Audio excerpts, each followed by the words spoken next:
போலாம்.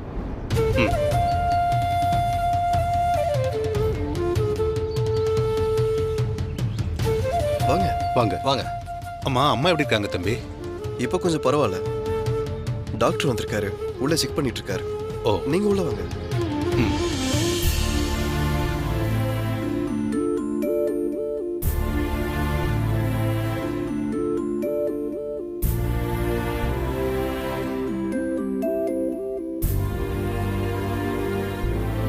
மேடம், ஒரு பிரச்சனையும் இல்லை, எல்லாமே நார்மல். உங்களுக்கு ரெஸ்ட் தான் தேவை. நல்லா சாப்பிட்டு நல்லா தூங்குங்க. வரட்டுமா? Take care. கார்த்திக், டாக்டர் ஒரு நிமிஷம், மாமியார் வந்திருக்காங்க, உள்ள அமிச்சிட்டு வந்துடுறேன். சரி, ஓகே வாங்க. அம்மா, யார் வந்திருக்காங்கன்னு பாருங்கம்மா. சம்மந்திமா, வேண்டாம் வேண்டாம், நீங்க உட்காருங்க.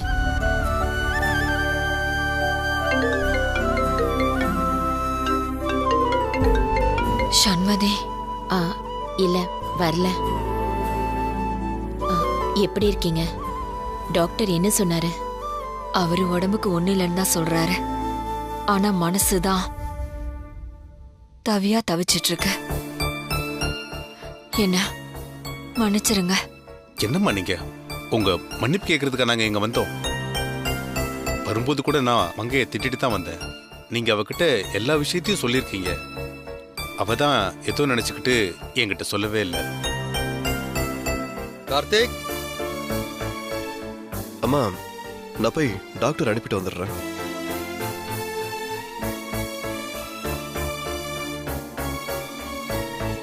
நடந்ததை பத்தி கவலைப்பட்டு இப்ப என்னமா ஆக போகுது?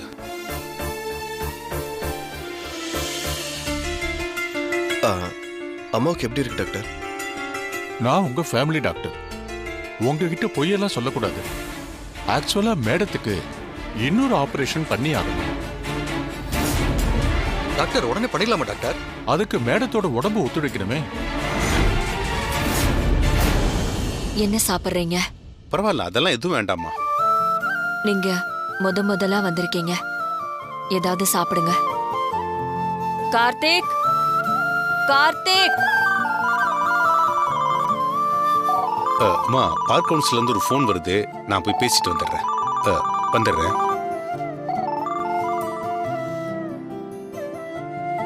இப்பதான் எனக்கு கொஞ்சம் உயிர் வந்த மாதிரி இருக்கு. பிபி, சுகர் எதுவுமே கண்ட்ரோல் ஆகல. அவங்க சரியா தூங்கல, சரியா சாப்பிடல போல இருக்கு. அவங்க ரெஸ்ட்லெஸ்ஸாவே இருக்காங்க. உங்களுக்கு தான் தெரியுமே டாக்டர், கல்யாண நேரத்தில் நடந்த பிரச்சனை தான் அதுக்கெல்லாம் காரணம். மிஸ்டர் கார்த்திக், அவங்க பேரு சண்மதி தானே? அவங்கள கொஞ்சம் வர சொன்னீங்கன்னா, அவங்க மேடம் பக்கத்திலே இருந்தா மேடம் ஹெல்த் இம்ப்ரூவ் ஆகிறதுக்கு சான்சஸ் இருக்கு. இம்ப்ரூவ் ஆகாம இப்படியே இருந்தாங்கன்னா அவங்க ஹார்ட் பிளாக்ல சிக்கலை கொண்டு வந்து விட்டுரும். சர்ஜரி கூட பண்ண முடியாம போயிடும். நீங்க அந்த சண்மதியை கூட்டிட்டு வர்றது நல்லது. மாப்பிள்ள, ஐயப்பன் சார் தான் வந்திருக்காருல, அவர்கிட்ட தங்கச்சியோட ஹெல்த் கண்டிஷனை பத்தி சொல்லலாம்ல? வேண்டாம் மாமா, அவங்களே ஏதோ மனிதாபிமானத்தோட அம்மாவை பார்க்க வந்திருக்காங்க. அதுவே பெரிய விஷயம்தான். சண்மதி வேற கோபமா இருப்பா. அவளை வர சொல்லி தர்ம சங்கடப்படுத்த வேண்டாம். அம்மாவை நானே பார்த்துக்கிறேன். நாம் எப்படி பார்த்துக்கிட்டாலும் ராஜேஸ்வரி மனசு சண்மதின்னு தான் அடிச்சிட்டு இருக்கு. இவளுடைய நல்ல மனசுக்காக சண்மதி இங்க வரணும். சரி, அப்ப நான் வரேன் சார். வாங்க.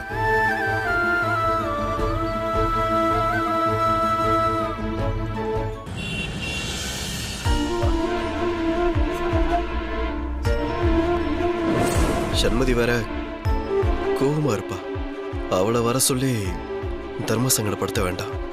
அம்மாவை நானே பார்த்துக்கிறேன். மங்கை, நான் கூட அந்த கார்த்திக் தம்பியை பத்தி என்னமோ நினைச்சேன். ஆனா உண்மையிலேயே வயசுக்கு மீறின ஒரு பக்குவம் அந்த தம்பிட்டு இருக்கு மங்கை. இந்த கல்யாணத்துல அவங்க செஞ்சதெல்லாம் சரி தப்புங்கிற விஷயத்துக்குள்ள நான் இப்ப வரல. கல்யாணத்துக்கு அப்புறம் எத்தனையோ சந்தர்ப்பத்துல கார்த்திகையும் அவங்க குடும்பத்தையும் நாம் அவ்வளோ காயப்படுத்தியும் இன்னும் அந்த கார்த்திக் தம்பி சில விஷயங்களை பெருந்தன்மையா புரிஞ்சுக்கிறதையும் பேசுறதையும் பார்க்க ரொம்ப ஆச்சரியமா இருக்குமா. இப்ப கூட அவங்க வீட்டுல எல்லாரும் சண்மதிய அங்க வர சொல்லி பேசிட்டு இருந்தப்ப அவரு மட்டும்தான் சண்மதிக்கு இதுல விருப்பம் இல்லைன்னா அவ இங்க வர வேண்டாம், எங்க அம்மாவை நானே சந்தோஷமா பாத்துக்கிறேன்னு எவ்வளவு பெருந்தன்மையா பேசுறாரு. அவர் பேசினதெல்லாம் நான் கேட்டதுக்கு அப்புறம் தான் எனக்கே சண்மதி கிட்ட நான் இத பத்தி பேசி பார்க்கலாமான்னு தோணுது. நீ என்ன சொல்ற மங்க? பேசிடலாங்க.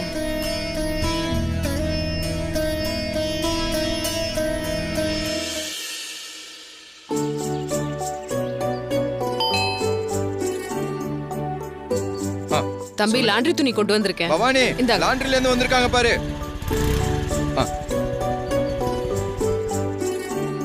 என்னக்கா, வழக்கத்தை விட இன்னைக்கு ரொம்ப அழகா இருக்கிற மாதிரி இருக்கு. புது புடவையா? ஆமா சண்மதி, எல்லாம் உன் கல்யாணத்துக்கு எடுத்து கொடுத்ததுதான். ஏன் கல்யாணத்துல தந்ததா? நான் உங்களுக்கு இந்த புடவை எடுத்து கொடுக்கலையே. நீங்க எடுத்து கொடுத்தது இல்லம்மா, உங்க வீட்டுல ஒரு சமையல்காரமா இருந்தாங்கல்ல, அவங்கதான் எனக்கு, நம்ம கீரைக்கார பாட்டிக்கு, பழக்கடை அண்ணாச்சிக்கு எல்லாருக்கும் விலை உயர்ந்த துணியா எடுத்து கொடுத்தாங்க. எங்களுக்கு மட்டும் இல்லம்மா, எங்க வீட்டுல இருக்க எல்லாருக்கும் எடுத்து கொடுத்தாங்க. கண்டிப்பா எல்லாரும் கல்யாணத்துக்கு வரணும்னு அவ்வளோ அன்பா சொன்னாங்கம்மா. சும்மா பேச்சுக்கெல்லாம் சொல்லலம்மா, பழகுனது கொஞ்ச நாளா இருந்தாலும் மனசார சொல்றேம்மா, அந்த அம்மா குணம் சுத்த தங்கம். போதும் போதும், இப்படிதான் நாங்களும் அவங்கள நல்லவங்கன்னு நம்பி தங்கமானவங்கன்னு நம்பி ஏமாந்து போய் நிக்கிறோம். இந்தாங்க கிளம்புங்க. சண்மதி, நீ உள்ள வாமா, நான் காஃபி போட்டு தரேன்.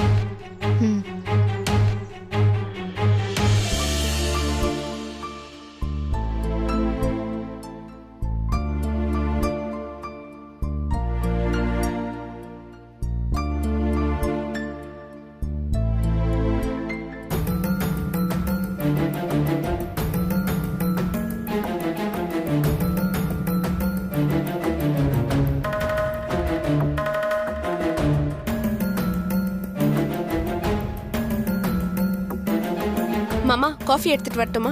இல்லம்மா, வேண்டாம்மா.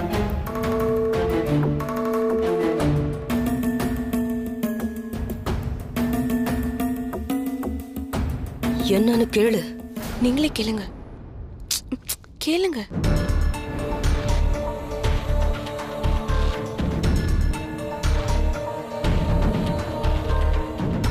மங்கை, முக்கியமான இடத்துக்கு போயிட்டு வந்திருக்கீங்க. வந்ததும் வராததுமா இப்படி ரெண்டு பேருமே அமைதியா உட்கார்ந்துட்டு இருந்தா என்ன அர்த்தம்? அங்க என்ன நடந்துச்சு, என்ன பேசுனீங்க, இதெல்லாம் சொன்னாதானே விஷயம் என்னன்னு எங்களுக்கு தெரியும். இதுல நாம பேசுறதுக்கு ஒண்ணும் இல்ல. இனி இந்த விஷயத்துல முடிவெடுக்க வேண்டியதெல்லாம் சண்மதி தான். என்ன முடிவுப்பா? இல்லம்மா, அந்த அம்மாவோட ஹெல்த் கண்டிஷன் ரொம்ப மோசமாவே இருக்கு. டாக்டர் பார்த்துட்டு ஹார்ட்ல பிளாக் இருக்குது, திரும்பவும் ஒரு ஆப்ரேஷன் பண்ண வேண்டிய சிச்சுவேஷன் வரலான்னு சொல்றாரு. அதே நேரம் அவங்க மனசு ஆசைப்படுற மாதிரி நீயும் அவங்க கூட இருந்தா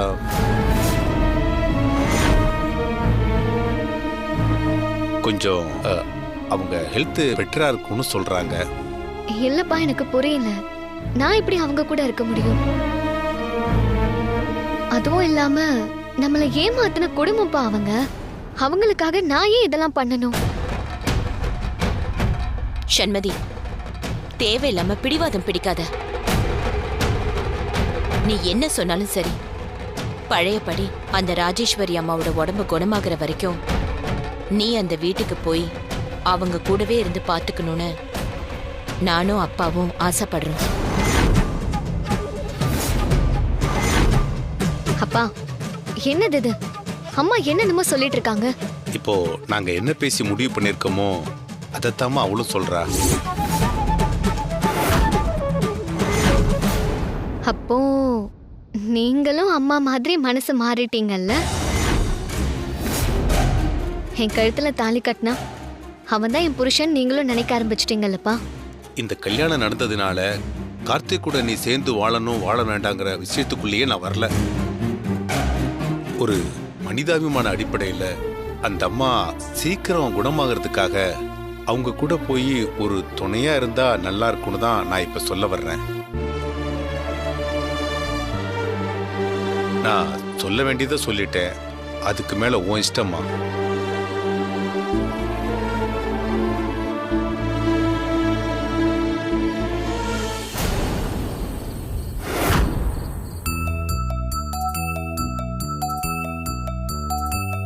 அம்மா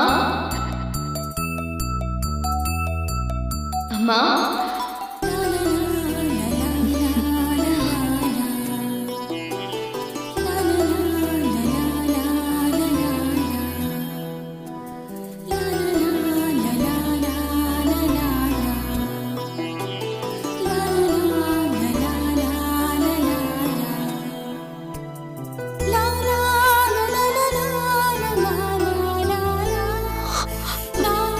வானதி,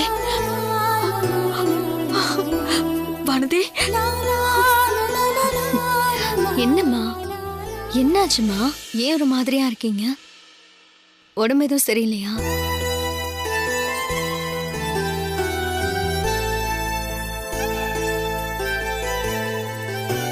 ஜுரமாமா? தலைவலி. தலைவலியா? என்னம்மா எங்கேயாவது வெயில்ல அலைஞ்சிட்டு இருந்தீங்களா? இருங்க, தைலம் பூசி விடுறேன். கண்ணு முடிக்கோங்க.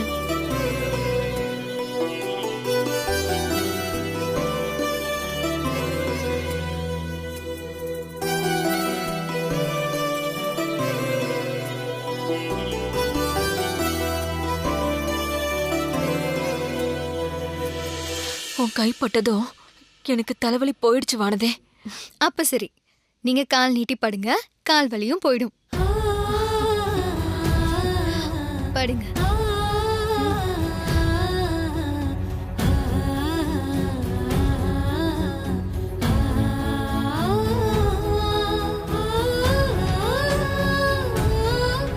ஏன் ஒரு மாதிரியா இருக்கீங்கம்மா? உங்களுக்கு என்ன கவலை? நான் எங்கேயும் போல, உங்களை சுத்தியே தான் இருப்பேன். உங்களோட எல்லா கவலையும் தீரும். நம்ம குடும்பம் பழைய மாதிரி சந்தோஷமா இருக்கும்.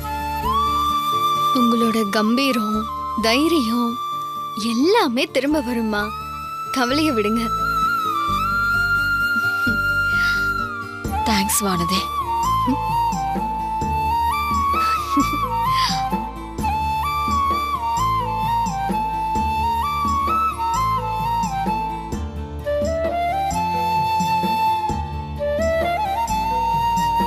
அம்மா, நீங்க தூங்கிட்டே இருங்க, நான் இப்ப வந்துடுறேன்.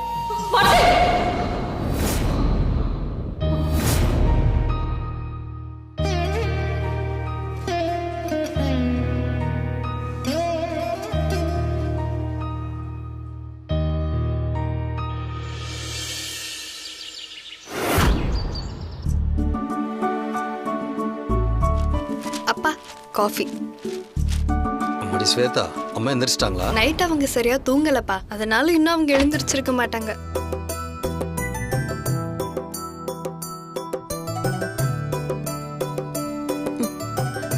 இந்தாங்க.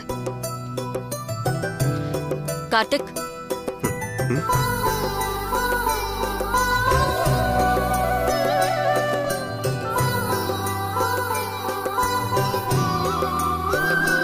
அம்மா, இனி நம்ம குடும்பத்துல நல்லதுதான் நடக்க போகுது. ரொம்ப சந்தோஷம் சம்பந்தியம்மா. ஜோசியர் எதுவும் ஃபோன் பண்ணி சொன்னாருங்களா? இல்ல, வானதி சொன்னா. வானதியா? எனக்கு மனசு உடம்பு ரெண்டுமே சரியில்லை. என்னென்னமோ யோசனையோட படுத்திருந்தேன். அப்போ வானதி அம்மானு கூப்பிட்டு என்கிட்ட வந்தா. தலைவலிக்கு தைலம் தேய்ச்சு என் காலை பிடிச்சு விட்டு, கவலைப்படாதீங்க, இனி நல்லதே நடக்கும்னு சொன்னா, ஆறுதல் சொன்னா. கனவு கண்டீங்களா? ஆமா, கனவுதான். ரொம்ப சந்தோஷமான கனவு. ரொம்ப நாளைக்கு அப்புறம் என் வலி, வேதனை, துக்கம் எல்லாத்தையும் போக்க வச்ச கனவு. நம்பிக்கையோட உற்சாகத்தோட என்னை எழ வச்ச கனவு. வானதியால மட்டும்தான் அதை செய்ய முடியும். ரொம்ப சந்தோஷம் தங்கச்சிமா. உன்னை பழைய ராஜேஸ்வரியா பார்க்கும்போது எங்களுக்கு உற்சாகம் சந்தோஷமெல்லாம் வருதுமா.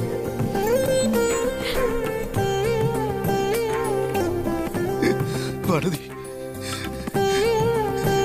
வானதி. ஏங்க ஏங்க ஏங்க என்னங்க நீங்க? சம்மந்தி அம்மா இப்பதான் ரொம்ப நாளைக்கு அப்புறம் சந்தோஷமா சிரிச்ச முகத்தோட வந்து பேசிட்டு இருக்காங்க. நீங்க ஏன் இப்படி அழுது ஊரை கூட்டிட்டு இருக்கீங்க? விடுங்க அத்தை. மாமா வானதி அண்ணைய பத்தி பேசினதுல கொஞ்சம் எமோஷன் ஆயிட்டாங்க.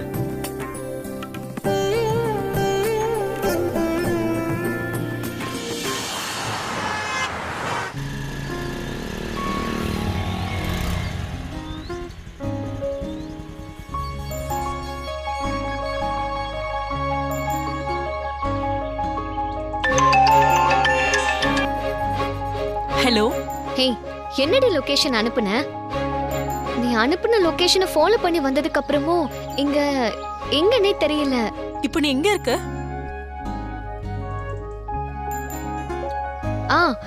வைகுண்டம் ஃபிளாட்ஸ் இருக்குல்ல. ஓ, அங்கயா? சரி சரி, நீ ஒண்ணு பண்ணு. நீ ஸ்ட்ரைட்டா வா, வந்துட்டு ஒரு ரைட் திரும்பு, நான் அங்க நிப்பேன். அப்படியா? சரி, லைன்ல இரு, வரேன். சண்மதி, சண்மதி. பாத்துட்டேன். அப்படியே நீ பாட்டு. என்னடி பர்த்டே அதுவுமா காலையில கோவிலுக்கு போவேன்னு பார்த்தா எங்க வந்திருக்கேன்? வருஷம் என் பர்த்டே அன்னைக்கு ஆசிரம குழந்தைங்களுக்கு சாப்பாடு கொடுப்பேன்னு உனக்கு தெரியாதா? அச்சோ, நான் மறந்தே போயிட்டேன். சரி சரி, போலாமா? வா போலாம். வாங்க வாங்க. வணக்கம் சார். டைம் ஆயிடுச்சு, சாப்பாடு பரிமாறலாமா? பரிமாறலாம் சார். அப்புறம் ஒரு முக்கியமான விஷயமா, திருச்சி ஆசிரமத்துல இருந்து 10 குழந்தைங்க வந்திருக்காங்க. அவங்களுக்கு சாப்பாடு கொடுத்தா நல்லா இருக்கும். ஐயோ, என்ன சார் நீங்க இதெல்லாம் போய் என்கிட்ட கேக்குறீங்க? சாப்பாடு தான் நிறைய இருக்குல்ல, எல்லாருக்கும் கொடுங்க. எல்லாரையும் வர சொல்லுங்க. சரிம்மா, எல்லாரையும் நான் வர சொல்றேன். கனகலா, நீங்களாம் போய் உட்காருங்க, போங்க, நான் உங்களை கூட்டிட்டு வந்துடுறேன். Okay sir.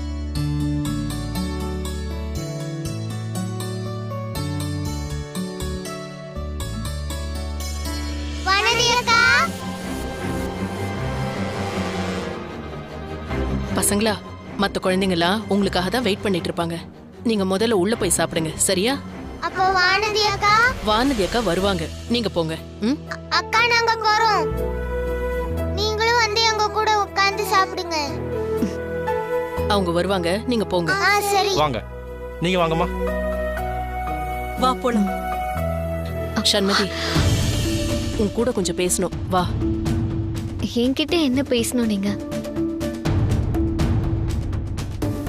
என்கிட்ட பேசணும்னு சொல்லிட்டு இப்படி அமைதியாவே நின்னா என்ன அர்த்தம்? முதல்ல என்கிட்ட பேசுறதுக்கு என்ன இருக்கு சொல்லுங்க. இருக்கு சண்மதி. தெரிஞ்சோ தெரியாமையோ உன் கல்யாணத்துல இவ்ளோ பெரிய குழப்பம் நடக்கிறதுக்கு நானும் ஒரு வகையில காரணமாயிட்டேன்.